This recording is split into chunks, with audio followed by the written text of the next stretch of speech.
Come on, Zoom, a little bit faster. There we go.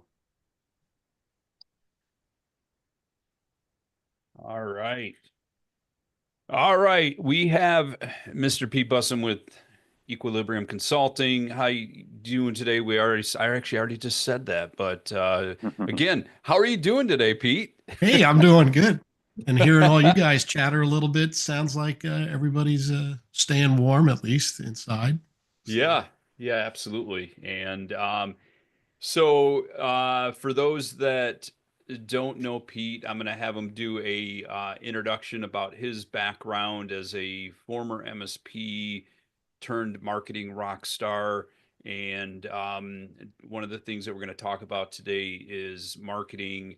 We all know that PE backed, so private equity backed MSPs are growing.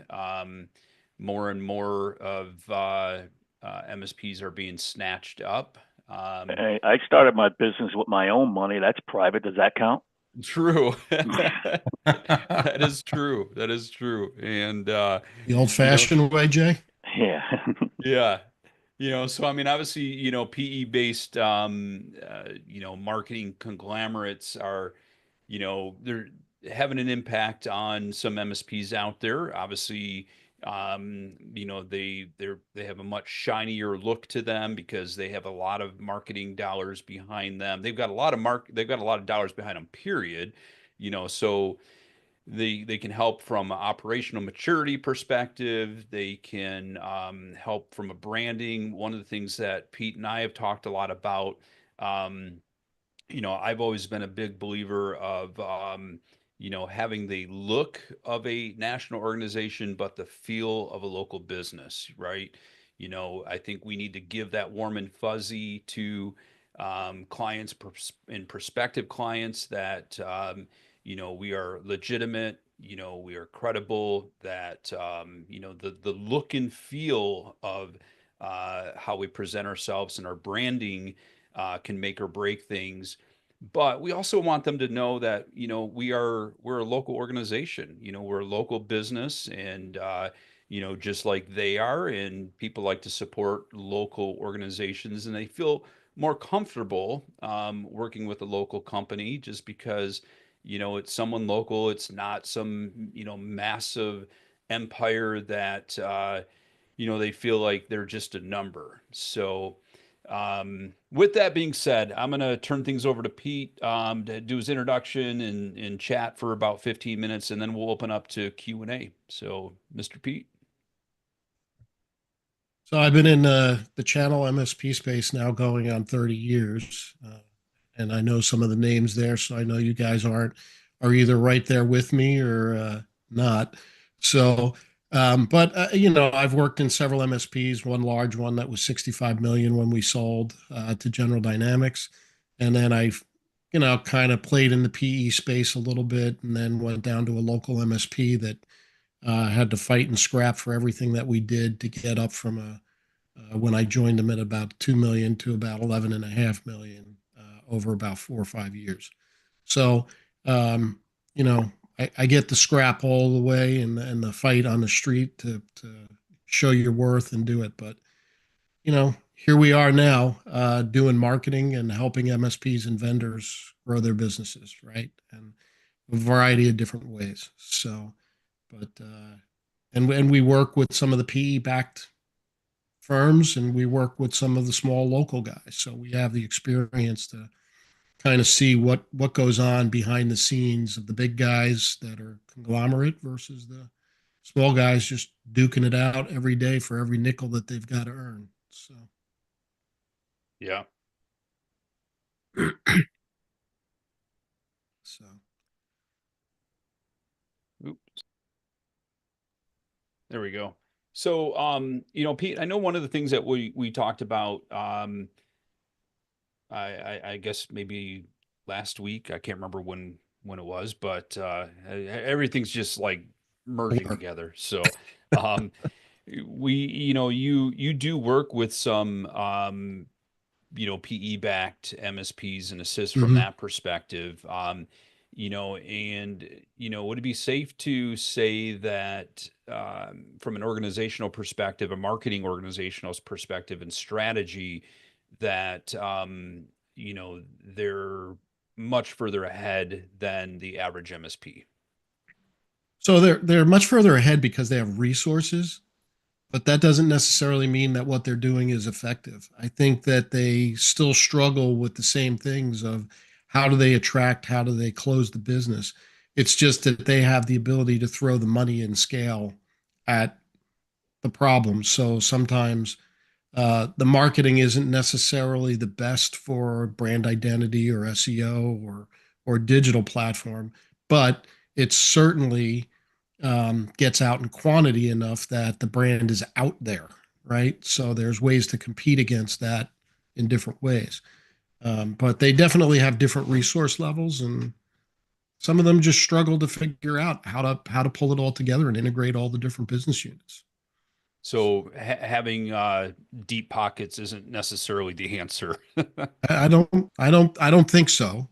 I've seen some that are very well oiled and some that are just struggling to figure it out because they're trying to go at a faster speed Yeah. than they can. So So outside of some of the things I talked about in my intro, what do you see, the biggest concerns for MSP as, more and more MSPs are bought up by private equity and, we're competing against them in our own markets? yeah, so I think the bigger guys, they get aligned where they throw a CRO in play right away, and that chief revenue officer is exactly what it is. It's designed to drive money, right? And I always kid around, and it offends a lot of my friends that are CROs. I said, but the minute that the CRO gets hired is when the customers don't count anymore because it's all about squeezing another dollar out, right? Right. And that upsets those guys quite a bit because they like to say that they care about the customer when in fact they really do have a revenue target to hit, and that's what they're going to do, and that's what the PE guys are pushing on them to do, right? Right. Smaller guys are not going to hire that, but they bring a wealth of experience with them that really help that conglomerate come together and really get some sales management that they probably didn't have the experience to grow in house or hire before.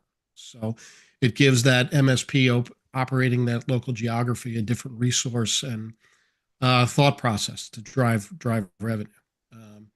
And along with that, they bring the marketing and the marketing prowess that goes along with a chief revenue officer of trying to drive revenue over brand. It's let's get the money in the door, and if we're not, we don't have the right look and feel in anything, we'll fix it on the next one and just keep going.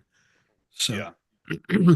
on the low side, it really is a resource leveling because the MSPs that don't have those resources are just trying to figure out how their brand can be out and compete against that in that local market. So, somebody that's got a budget of, you know, historically smaller MSPs, and I'm going to say the 0 to 5, have a marketing budget of zero. Right.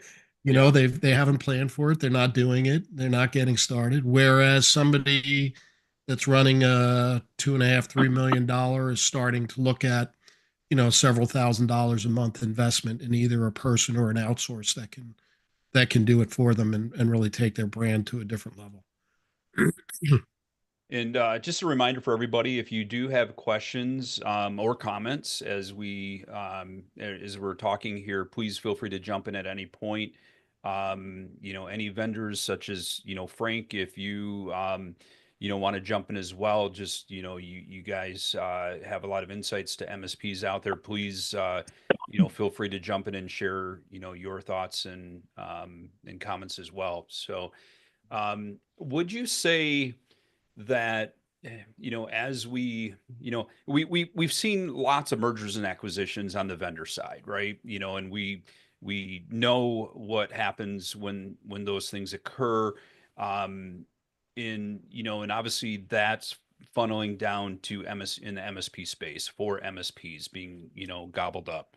um in that, that's great for some, depending on the scenario where, you do lose control to some extent, um, probably maybe more extent than that I lead to. But for other MSPs, that's just not the way that they want to go. They want to run as an independent MSP. They don't want to be part of a larger organization, and there's nothing wrong with that.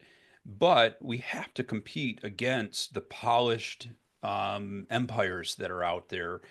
And do you think it's as easy as saying you need to have that look of a national organization, but the feel of a local company?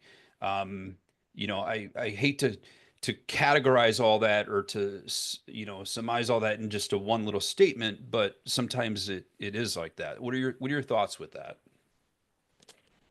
Well, I think everything is trial and error for the local MSP that's not in, the backing of a larger organization. And the key is, and my favorite phrase, just do it, just get started. Yeah. Some of it may be corny, some of it may be polished, and you have to look at the data behind the engagement to say that's it. Now, that's hard when you're small because that's resource driven to be able to carve out time away from all the other things that you've already filled your day with, right? And is that going to, do that? So there are services that allow you to get downloadable type stuff that give you that more polished look with content and make it easier for you to move along. There's several of them out there, including us, that do it, right? Yeah, I was going to say, All the can way can up. you can you name one that, might be led by yourself? Sure. So we have our website is Market Vault, MarketVault.com. And it's a subscription series. Every month we release packs, right? A core pack that you have to subscribe to. You can get a holiday pack, you can get a cybersecurity pack, you can get a animated tips so you can use reels and stuff on that.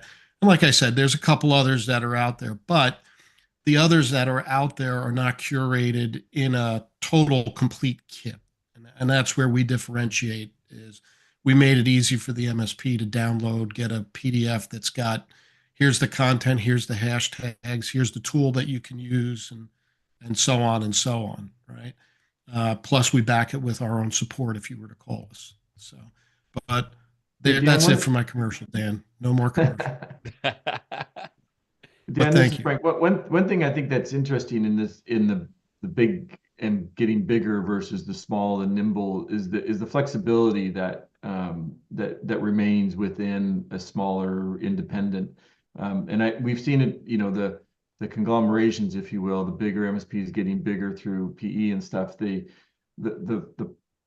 the hard part for them, right, is the individual egos and the structures and the processes that they have, and trying to reconsolidate them, make them the value of that conglomerate, right? And that's, I mean, we've seen that it's hard, right? It's extremely difficult, and that I can't think kind of keeps the advantage to the smaller guy that's flexible, or it's not set on one set of tools, right? Can work with the customer more easily to really understand what they want and not be beholden to this is what you will do.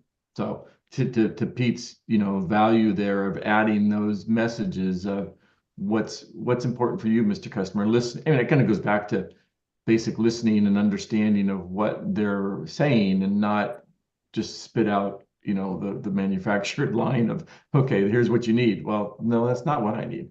So, Right. Right. Right. And I think too, when you take a look at, some of that goes beyond just the look and feel, but, you take a look at like a McDonald's, and the fact that you can walk into any McDonald's and you get the same thing. What we do as MSPs is not transactional or cookie cutter like that. Yes, there are some things from an operational perspective, policies and procedures. Um, but each MSP's clients are unique, and and how their business operates is unique to them as far as the workflow, the client experience, and so on. So there needs to be flexibility. from that perspective. Yeah, I think it's a good statement. I mean, when you look at the big MSPs, they limit themselves and try and streamline a tool set across their platform, right? So, that hurts the vendor community too, because it can strip the availability of what the vendors were selling because they may lose business to that platform. But it also takes MSPs off the market that they could be selling to. So it starts to narrow the pool as this continues to expand as to, what you're competing for and in the size and scale, even as a vendor, right? So it has an effect downstream. But I do believe that the local partner, what makes you different from the MSP down the street is not your tool set. It's not your business name. It's really your people. And as long as you're treating your people well, they're treating your customers well. And as long as your customers care or feel that they're being cared for, they stay with you. And I think at that big MSP level, where we've seen a lot of issue is the turnover where the customers don't feel cared for anymore. And we can Right. listen to they've outgrown us, we've not outgrown them or whatever. That's noise. At the end, the customer doesn't feel the care anymore that they once did when it was a local MSP before they got acquired. And I Right. think that's where the edge in the marketing and the presentation of the brand going local, staying local can really benefit a lot. So right on, Frank. Thanks. And what to be able to compete with a PE backed MSP, you don't necessarily need to have a gazillion dollars. There are ways that you can still do that. And I think, first and foremost, when you take a look at your website, that's one of the first ways someone's, doing research, or maybe they got a referral, they're going to your website and they're getting a feel for, who you are. I mean, the biggest thing I will do is when I'm out seeking some type of service or product or service, um, the website often is my first impression, and depending on how that looks determines whether or not I'm going to continue on in that conversation. So, I think that is a starting ground. Would you agree from that perspective? I did, and it's the home base for your digital, portfolio of what your brand is going to be. Everything leads back to your website, so you have to give it a personality. You have to have it tell a story and not just put a service out there.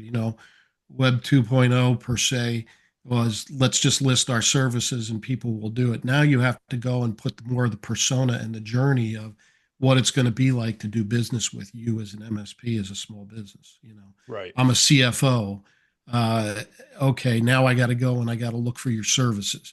No, go ahead, put the journey right on there. Are you a CFO? Click down. Oh, here's services or here's problems that you might face. Oh, here's the services that might solve them. And here's the industries. And make it very easy for them to journey through your website versus having to click and move all over and go page to page to page. Take Right. them through a journey and design appropriately.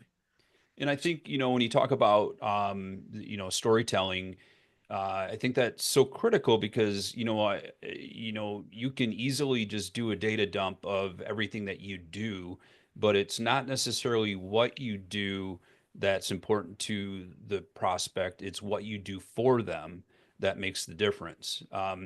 You can say we do patch management or we do this or we do that, but in reality, the story you want to be talking about is keeping them secure. They're not going to understand or care about the individual line items of what you do, but ultimately you're keeping them secure. You're improving workflow. You're improving the client experience so that ultimately you can be more efficient, more productive, more profitable, more secure. Those are the stories that we want to tell, right? Mm-hmm. And So, it's always about business outcome. If you're not dealing in business outcomes and you're dealing down in what the tool set can deliver, you're missing the boat, right? yeah. But that's a maturity thing of the organization too, that we perceive that's how we've got to compete. Eric, you And want the to big jump in? guys are competing on value. Right. Yep. So do you think it's important for that customer journey to be specific to industry? So you're a CFO in a manufacturing company versus you're a CFO in some sort of service organization. So there is some Practice. specificity to it, Eric. And I think you can present that on the journey where you present the persona first, the problems that the persona experiences from their point of view, and then you can take it right down into the service and industries that affect or that could be affected that you're after in your in your ICP, right? And we haven't really talked about an ideal client profile, but you know if you're not going to do manufacturing, then why would you put that in your journey on the website, right? Right. So they might call to say, hey, we are a manufacturer. Do you service us? Everything else caught our eye. But so, I always say persona, problems, solutions, and then industries. And you can build it right down and do it all on the same page with the way the technology and the websites can be laid out now. Very simple. Keep them in one place, get it to them quick, because they don't want to go hunting and pecking on your website. They want to get the data, make it relevant, and go and do their that's it. So Eric, is there any more you wanted to add to that? No. I am. Although I do like Eric's wireframes in the back. I mean, I have a GTR sitting on one of my walls. So Oh, do you? Nice. I'm a big Nissan guy, so. Oh yeah, me too. I have a new RZ34 too. Nice. That's my daily. Nice. Do you are those wire? Are those So they're cut from flat stock. There's a couple of companies that make them. Okay. Yeah. I also have a Datsun Roadster. That's the JCCS. I don't know if you've heard of that show. I won that 3 times with that car. Very cool. So That's a fun car. Yeah, I have a few of them. I had the GTR, and I have a 293 300s. Nice. And I have a 2013 Nismo also. So 350. You guys, speaking of cars, 370. Oh, 370. Oh, that's right. Yeah, 370. Sorry. And I feel the need to replace my GTR for some reason. So, Which GTR do you have? I had a 2010 GTR. Okay. Frank, were you going to say something? Well, I was just I was in Seattle yesterday, and there's a place called The Body, and it's got probably almost 100 cars from everything from a Ferrari, to everything possible, and they're all just stored there as member club. It's a membership club, but you can fix cars, and so if you guys are car geeks, you got to go there. It's just south of downtown. It's an amazing place. Nice. So one question I had, Pete, would be, how can a independent MSP leverage their local presence and community ties with their marketing different than maybe a larger PE backed might tackle? I think, relationship is where mostly everybody built their business, right? They started out as somebody's friend, and they got hired and went and did a good job and figured out that they could do it well, and they just grew from there until they hit that point where, there's only so many relationships. You've run out of friends. So yeah, you run out of friends, right? Yeah. You got to get some new seats in the room for new people.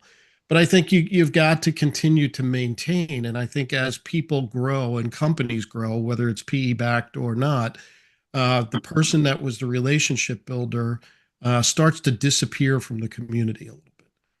They start to detract, and I think that's a big no-no in my book. Is let that person go, but start bringing along your junior person to help them build into that community. You started your business in that community, you built it, people know you, and for your business to continue, you need to be visible. You need to be seen and be heard, and be consistent. So if you start to slow back, people start to wonder like what's going on, and Right. they actually miss seeing you out in town or in doing those things. So my recommendation is you know go back to 101. It's always good back to go back to sales 101, marketing 101, business 101. And what was successful for you? You being out in front of people and people seeing you. So if that's where your value is to the organization other than running it, then go be visible, right? And if you're not that person, then go help the person that you're going to make be your face be visible, and continue to pass the baton. You But know that you bring up a great point as far as where you're no longer seen in the community, and I think in some regards someone might think, well, you've gotten too big for your britches, you've grown your business so much that you don't need them anymore, right? It's almost like yep. you've used them to get to the point, and and maybe that is the case where as a smaller MSP, you were able to be the face in the community. But that doesn't mean that you couldn't introduce someone else from your organization to kind of take that lead role. Right. But on the flip side, you know, if we're still trapped in our business versus on our business, then we've gotten to a point where, we just don't have the time and we can't do that. But as Hmm. far as being visible, I always have to bring in my children into the mix as far as analogies here. But my daughter, she's a junior in high school. Colleges are starting to look at her, and I tell you what, there is one college that is continuously the coach, one of the coaches, has been continuously at events. And he sat down with us. He's from the other side of Michigan. Um, we saw him at an event here in Grand Rapids, and he sent a text, said, in between games at this tournament, could we sit down and go to lunch? And we end up doing that. It was the best thing that we ever did. He helped us so much. But here's a guy. It's a small college that probably really isn't and hasn't been on Ainsley's map. But because of his visibility and being out there, Hmm. we've had conversations with them. We've gone to the school. We've done a tour, and it is of consideration for her now because of his exposure. If he wasn't out Hmm. there, we would have never gone out and visited that school. So I think it's the same thing for us as MSPs. We have to be visible, and yes, we live in a digital world, and we can push emails out. We can do marketing campaigns, but if we're not visible out there, then people, I hate to use the cliche, people buy from people, right? People buy from people they like, even more importantly.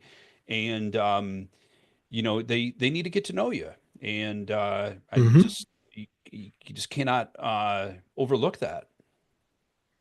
We are in a relationship business, and anybody that says differently is kidding themselves. Right. Firmly believe that no matter what the service sale is, if you're not in front of that customer and you're not talking to, and you've always heard me. I said nobody gets up in the morning, stretches their arm, and says, "I'm going to go get a new technology provider today." It's Right. something that happens over time where the customer doesn't feel care anymore. But they turn to the people that they've built a relationship with, see out in town, or the brand is front and center and shows personality. You know, don't be Yeah. afraid to show your personality. So.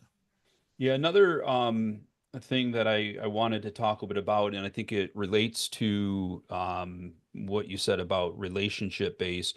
I mean, we clearly are not a transactional type of business.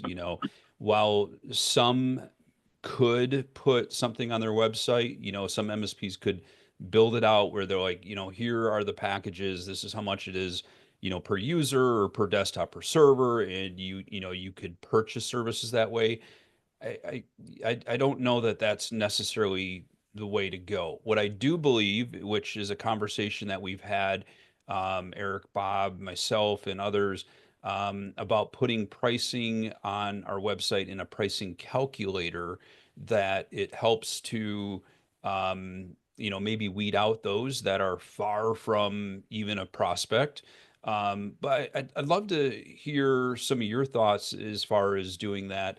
The conversations that we've had is, if I'm going to a website looking at their products or services and they don't list the price, I either think, oh, great, I got to go through a whole sales process with some sales rep.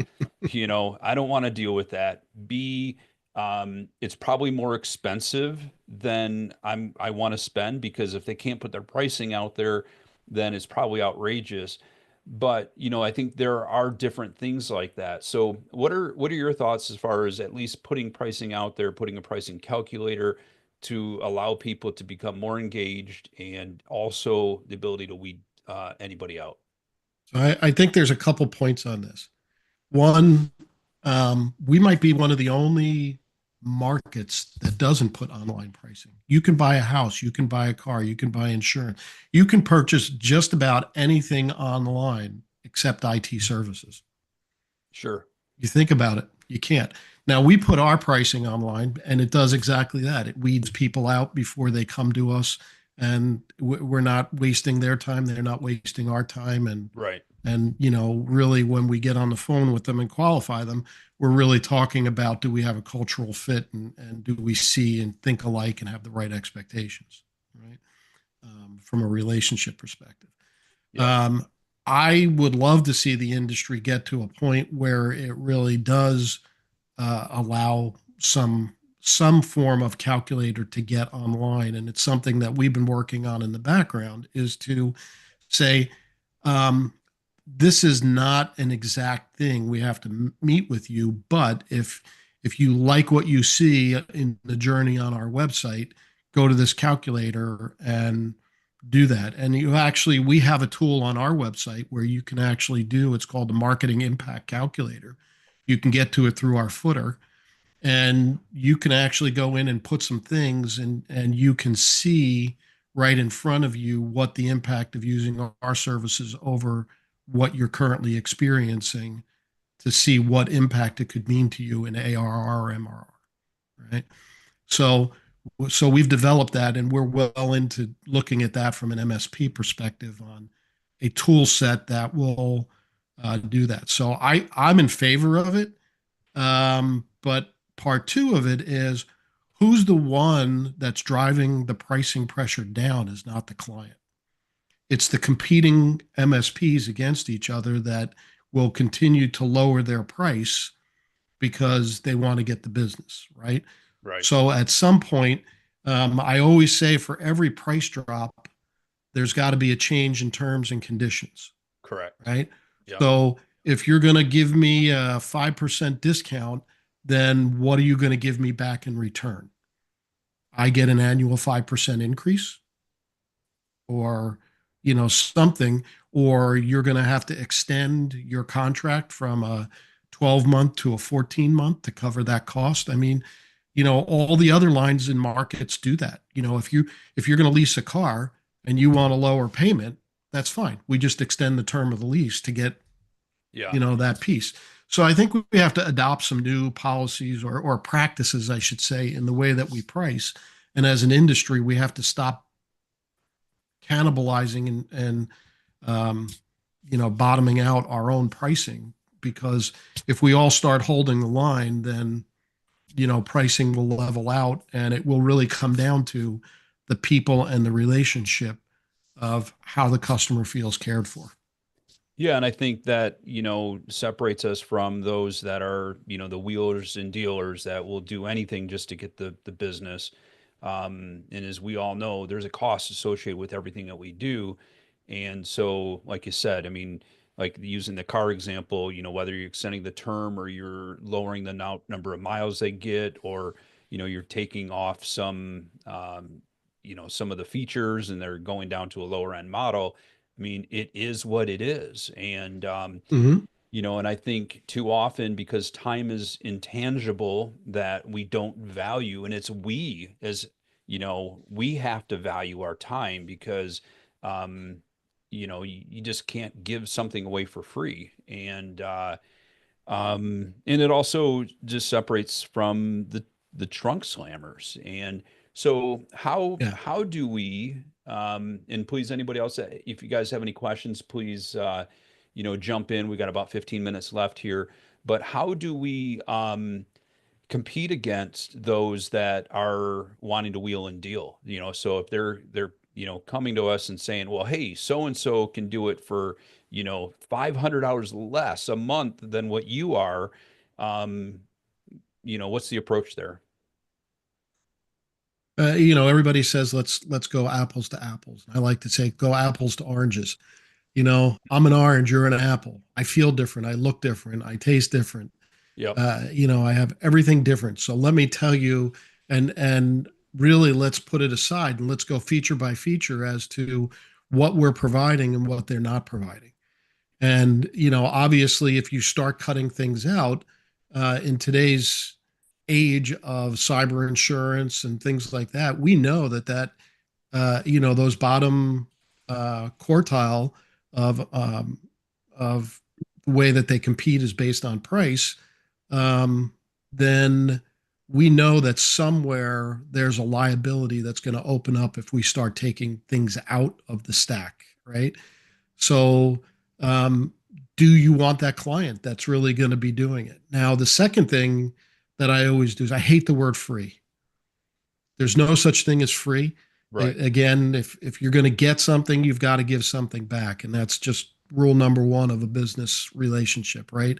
We're all in this to make money. You want me to make money, otherwise, I don't have the people or the resources to service you properly, right? And that's why when people start to feel the pain, they bottom fed out the pricing so far that they can't really support the clients because they don't have the resources based on cost to do that.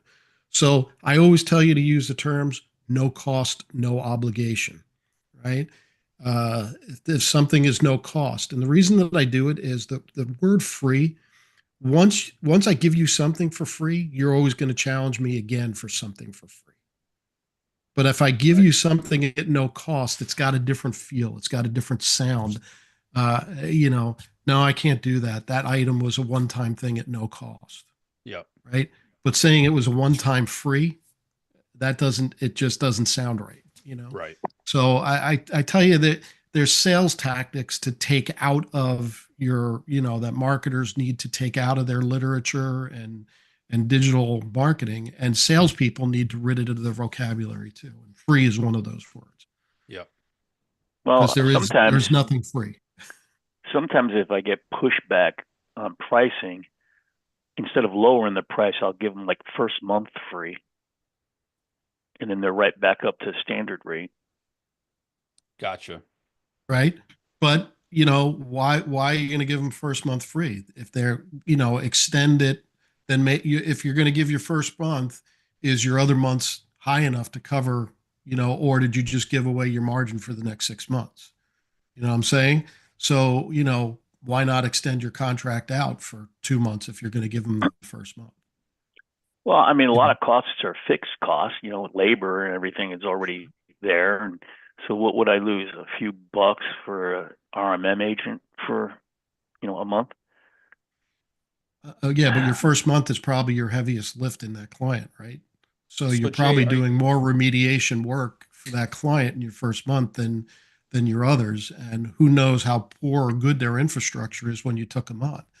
So if they don't get and commit to your onboarding project to get them stabilized or updated to current standards, then your remediation could occur and you could be eating up your budget and your profit every month for a period of time and not be able to recover in the second 6 months. and Jay, I'm Gave wondering, away. is it end up being total of 12 months where they're paying for 11, or is it end up being 13 months and they're still paying for 12?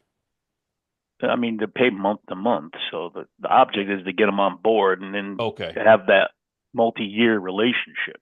Gotcha.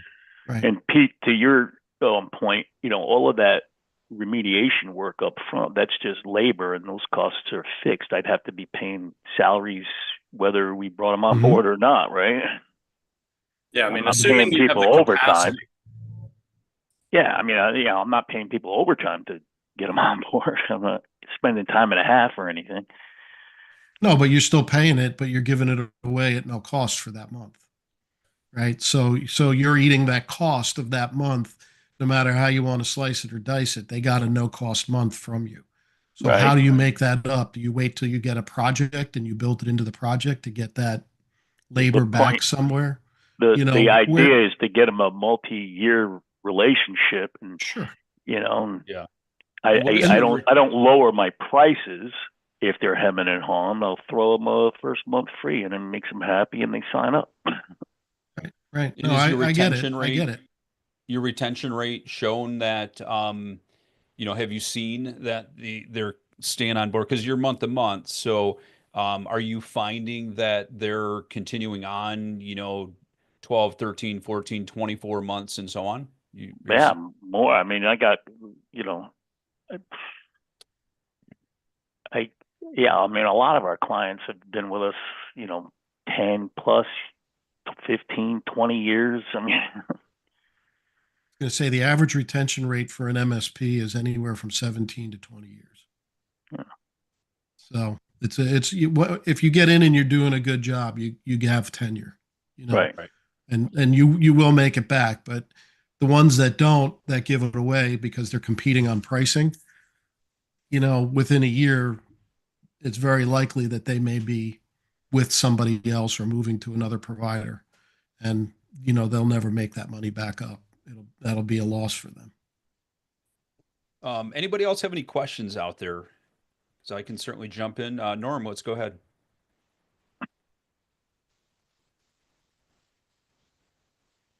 I just typed it in the chat.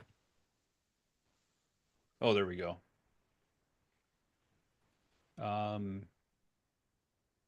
Some type of MSP report card. Can you elaborate on that? Um, I think a lot of MSPs do a pretty poor job, and it'd be pretty easy to point out the deficiencies, and maybe the prospect would like to know that how many areas they're not really getting service by, and maybe not, and the ones they are getting service, it's subpar. So more from a gap in Well, their.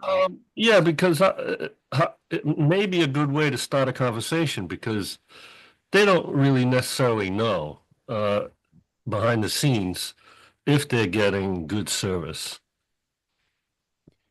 Yeah, So so from you can do Norm, a great point, and we do have in a program that we do with our clients, we actually do have a sheet that says, "Here's us, here's them." So obviously, there's a check mark for all of our things in it, and then them being the competitor, it's an open space, and you can sit down with the client and spin that questionnaire around and say, okay, are they doing this? Are they doing this? And all of a sudden, you can see the obvious holes. And if you know who you're competing against, you can certainly change your questionnaire to do it because you know that competitor consistently does certain things a certain way. So that's So, just the sales block and tackling to go in against them. so this is a stupid question, but you would definitely recommend that I know my competition completely or not?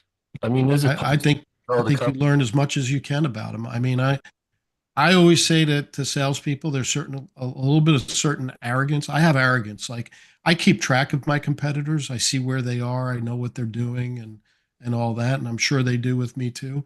But it doesn't stop the way that I go to market.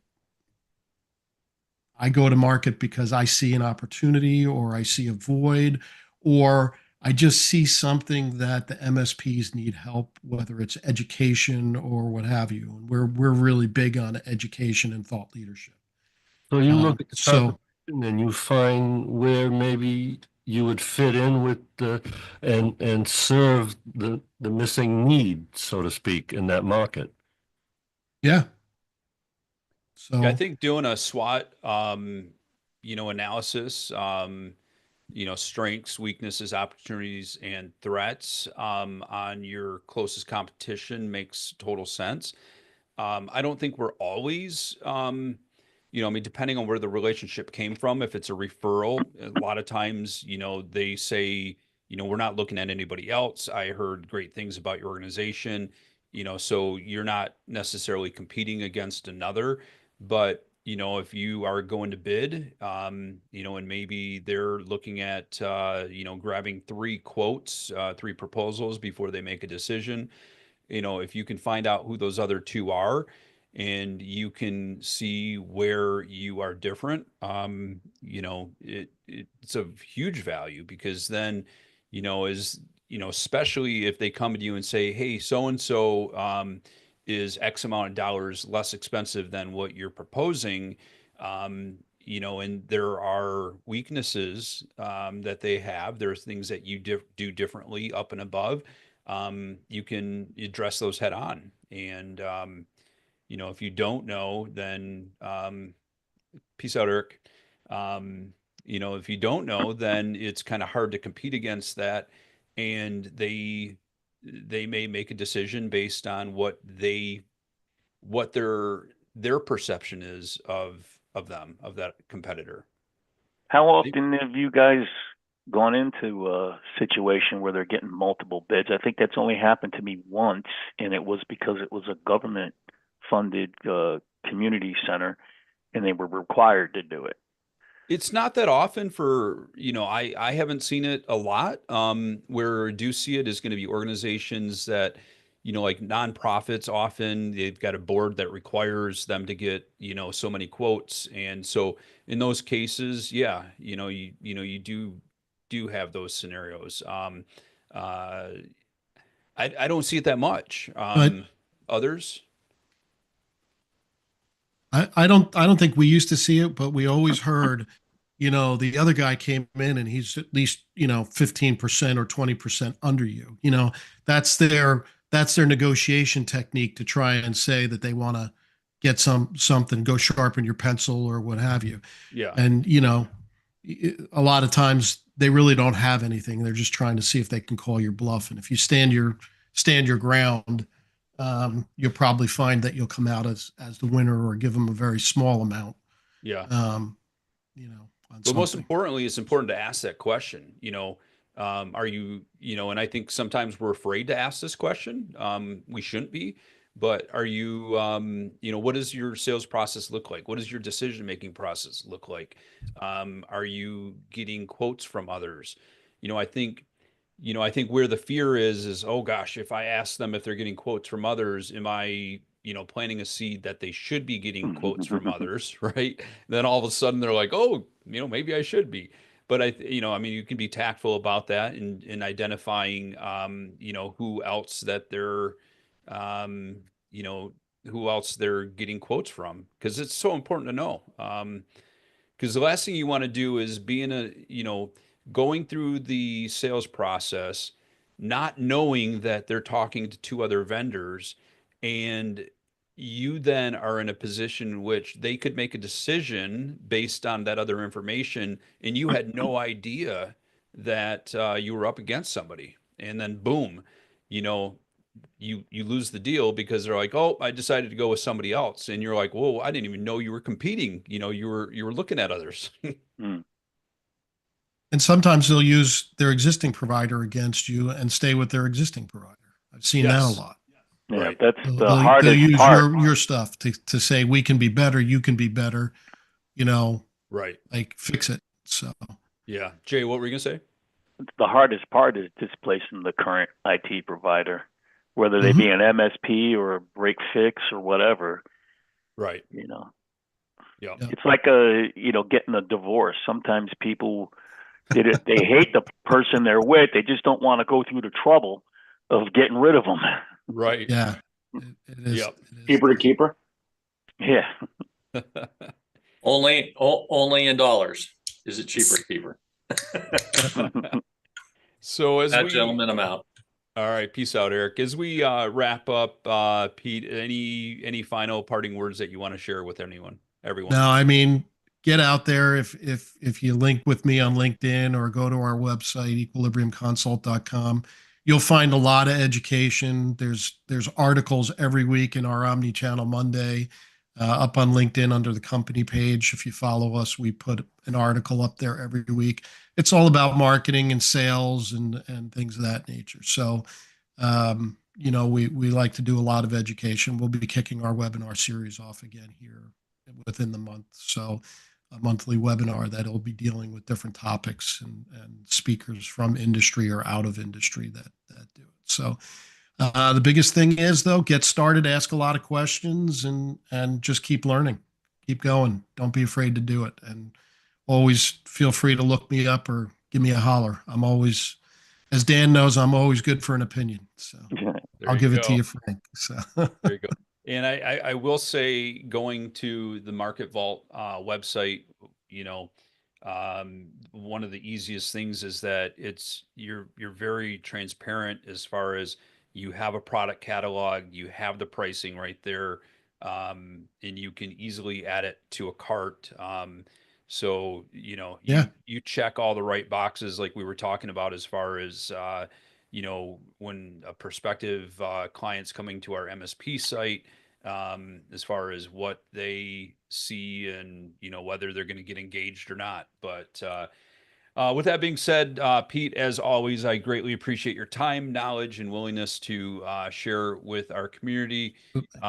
Everybody out there, appreciate seeing you guys all there. Looking forward to seeing everybody on Friday for MSP discussion group. And peace out, everybody. Have a good rest of your day. So long, boys. See ya. take care.